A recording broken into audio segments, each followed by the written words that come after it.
Uma das perguntas que eu mais escuto no consultório é: doutora, o que eu posso fazer na minha casa para ajudar no desenvolvimento do meu filho?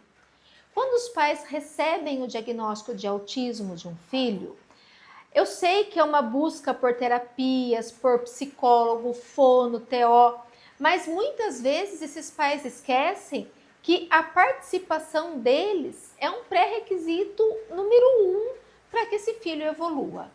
Eu vou trazer hoje para vocês nesse vídeo 3 pilares fundamentais aonde o ajuste na sua casa vai favorecer e muito a evolução do seu filho. Acompanha comigo aqui, ó. Nós vamos dividir essa lousa em 3 partes. A primeira parte vai ser responsável pela rotina. A segunda parte vai ser responsável pelo comportamento.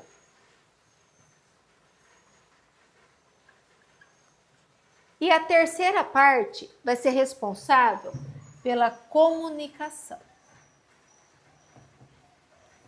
Esses 3 pilares precisam estar ajustados dentro da sua casa. Vamos começar aqui com o primeiro pilar, a rotina. A rotina é um item indispensável na vida de qualquer pessoa autista, independente do nível de suporte. Nível 1, nível 2, nível 3 precisam de rotina. Por quê? Porque quando eu tenho uma rotina a seguir, eu sei o que vai acontecer. Um conceito muito importante é vocês entenderem que autistas não lidam bem com surpresas. Então, tudo que der para ser previsível, ele vai conseguir se preparar para aquele evento e vai se desregular vai se manter mais regulado nesse sentido. Joia? Como que eu faço uma rotina em uma casa que tem uma criança autista? Outro ponto importante é vocês entenderem que tudo que for em figura, que a gente fala de apoio visual, tudo que vocês usarem como figura, o seu filho vai entender muito melhor do que só falado. Por que isso? Porque autistas têm dificuldade com mensagens subjetivas. Então, o que ele tem que imaginar para entender como é que vai ser feito é difícil para eles. Vou dar um exemplo para vocês. Ah, doutora, eu faço a rotina com meu filho, eu falo para ele: filhinho, olha, você vai levantar, vai tirar o pijama, vai lavar o rosto, escovar o dentinho e vai descer tomar café da manhã. Mas a hora que eu vou pro quarto, ele tá brincando com os brinquedinhos, ele não tirou o pijama, ele não escovou o dente, ele não lavou o rosto e já tá pedindo o café da manhã dele. O que você vai fazer? Você vai ter um quadro na sua casa, que pode ser uma lousa assim igual a minha de desenho, pode ser um papel, um pano de feltro, pode ser um EVA, pode ser uma cartolina, você pode fazer do jeito que você quiser, joia? E nesse quadro você vai desenhar a rotina do seu filho. Então você vai literalmente, vou pegar o outro pincel aqui que está aparecendo mais. Então você vai literalmente ou fazer o desenho, ou imprimir figuras e usar velcro no feltro, ou você pode usar aquele velcro colante em figuras plastificadas. Você usa a sua criatividade. E você vai colocar lá a primeira figurinha, o menininho tirando o pijama. Segundo, o menininho escovando o dente. Terceiro, o menininho tomando o café da manhã. Deixa eu contar que aqui é uma xicrinha com a mesa. Joia? Seu filho acordou. Foi lá, vamos lá. Filho, o que é para fazer primeiro? Tirar o pijama. Ele vai lá, tira o pijama, você tira, elimina essa figurinha. Para ele entender que já foi, que isso já foi feito. O que é o próximo passo, filho? Escovar o dentinho. foi lá, escovou o dente. E agora? Agora a gente vai sentar tomar o café da manhã. E assim por diante, até o final do dia. Vai para a escola, vai para terapia, vai para natação, hora do banho, hora de dormir. Joia? Uma rotina visual traz para a pessoa autista a previsibilidade. Previsibilidade é o grande segredo para evitar crises em pessoas autistas. Pessoas autistas, quando levam um susto de um barulho muito alto, uma mudança de decoração no ambiente, mudança de professor na escola, como vocês estão vivenciando agora, podem ser fatores de desregulação, de aumento de crise. Mas quando eles já sabem que isso vai acontecer, a chance deles se manterem regulados é muito melhor. Joia? Então, rotina em casa e sempre usando apoio visual. Combinado? Nosso segundo tópico, o comportamento. Antes da gente julgar o comportamento do nosso filho, nós devemos, primeiro de tudo, compreendê-lo. Autistas têm dificuldade em expressar, têm dificuldade na interação social. Muitos autistas nem são verbais, nem conseguem falar. Então, eles usam o comportamento como uma forma de comunicação, de comunicar o que eles querem. Então, muitas vezes, um comportamento que me parece um comportamento de afrontar, um comportamento opositor, um comportamento de birra, de raiva, agressivo, na verdade, não é nada mais do que uma demonstração de algo que ele não está conseguindo falar para você, que ele não está conseguindo se expressar. Um comportamento agressivo pode tanto simbolizar, significar eu tô com medo disso, pode significar eu tô com fome, pode significar eu quero ir no banheiro fazer xixi, se você não me levar agora eu vou fazer xixi na calça. Pode significar eu tô com frio, eu tô com sede, eu tô com calor. Então, só você aprendendo a observar e a conhecer o que cada comportamento do seu filho significa para ele, o que ele está querendo dizer com isso, é que você vai conseguir intervir nesse comportamento.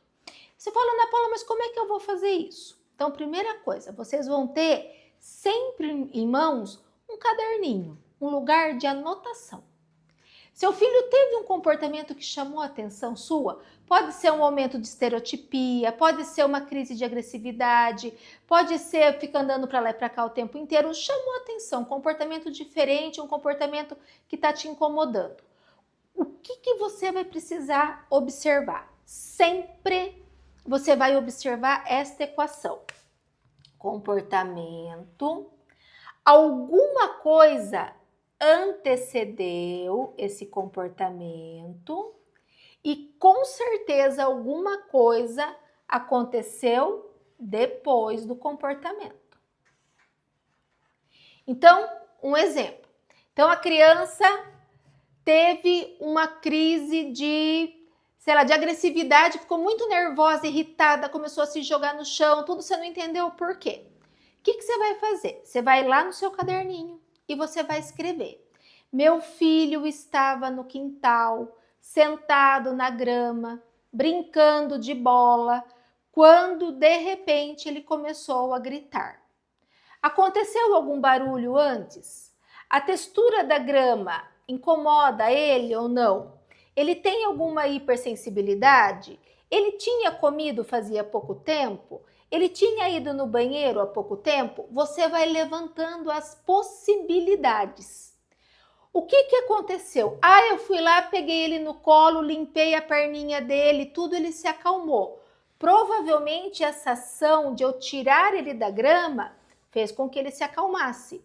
Ou se não, eu fui lá no quintal, ele me agarrou e mostrou correndo o banheiro. Foi correndo e fez xixi, ou foi correndo e fez cocô. Eu já sei que essa sensação, esse comportamento mais agressivo significava eu quero ir no banheiro. Desse jeito, você vai compreendendo o que cada comportamento significa. E você consegue oferecer o que seu filho está precisando sem ele ter o comportamento disruptivo, sem ele ter esse comportamento que desregula tudo. Joia? Então, em todos os comportamentos, eu tenho o antecessor do comportamento, o comportamento em si e o que acontece depois do comportamento. Sempre, isso é uma dica que eu vou dar para vocês, sempre que o seu filho faz um comportamento legal, positivo, eu recomendo que sempre você ofereça um reforçador depois desse comportamento. O que significa reforçador, Ana Paula? Significa qualquer coisa que faça esse comportamento aumentar mais vezes a frequência dele.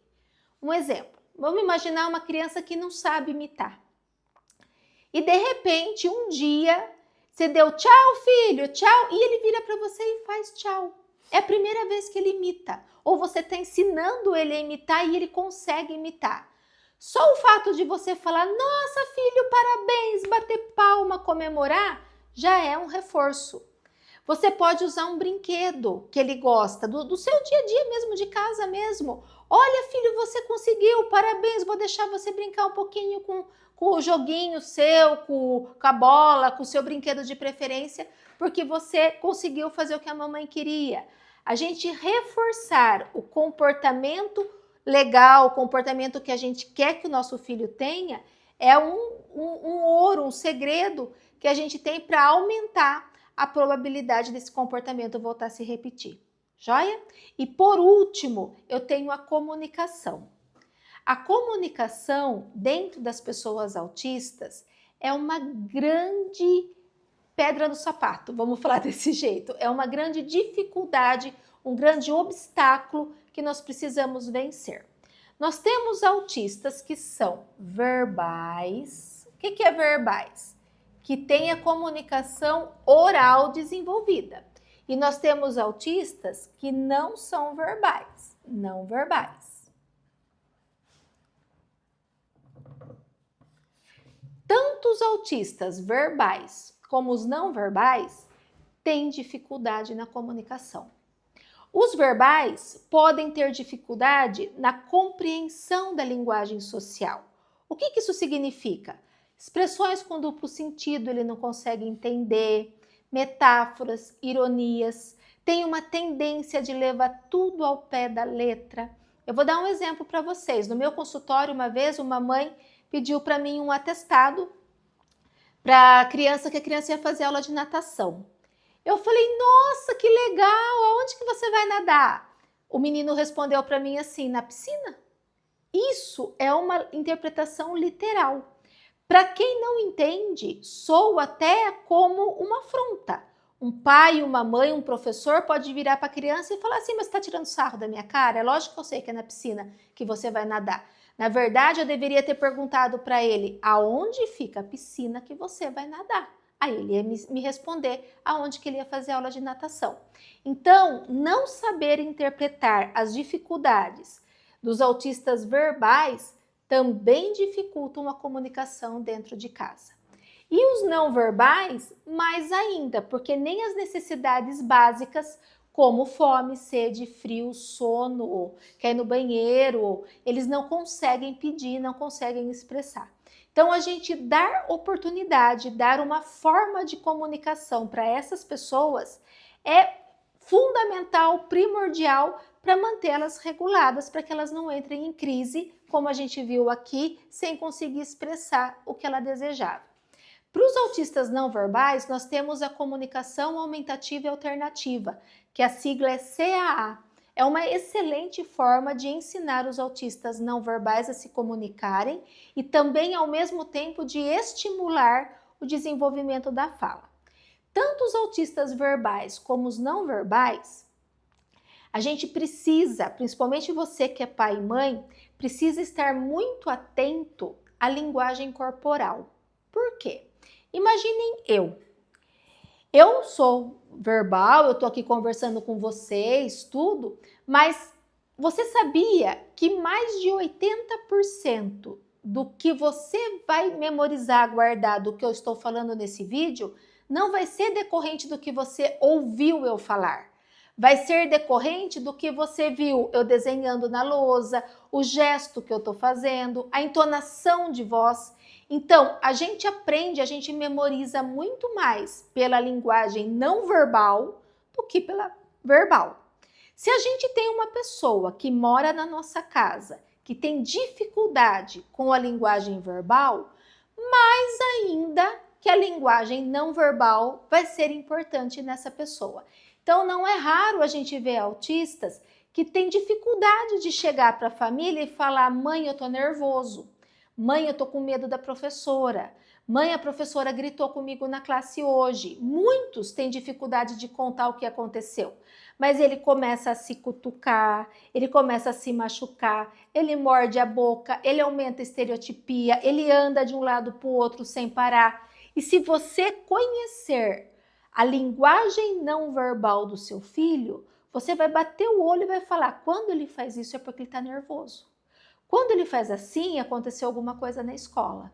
Quando ele está desse jeito é porque ele está com fome, ele está querendo dizer para mim: vai demorar para sair o almoço? Agora, se pai e mãe fica o tempo inteiro em Netflix, fica o tempo inteiro assistindo série, fica o tempo inteiro em TikTok, em Instagram, em rede social, você não vai estar olhando para o seu filho.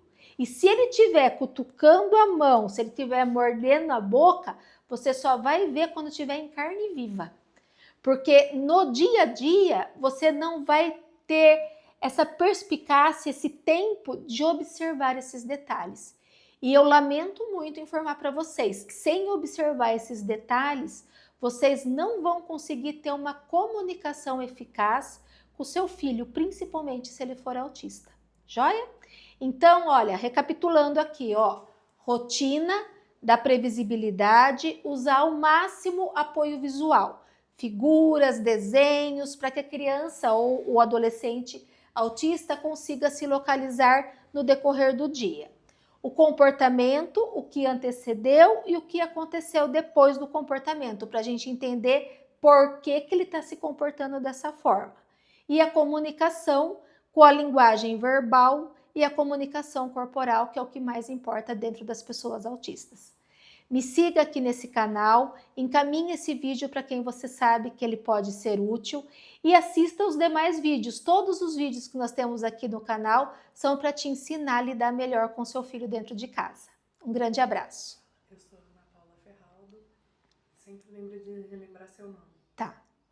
Eu sou Ana Paula Ferraldo, sou médica pediatra, pós-graduada em psiquiatria da infância e adolescência e especialista em transtornos do neurodesenvolvimento.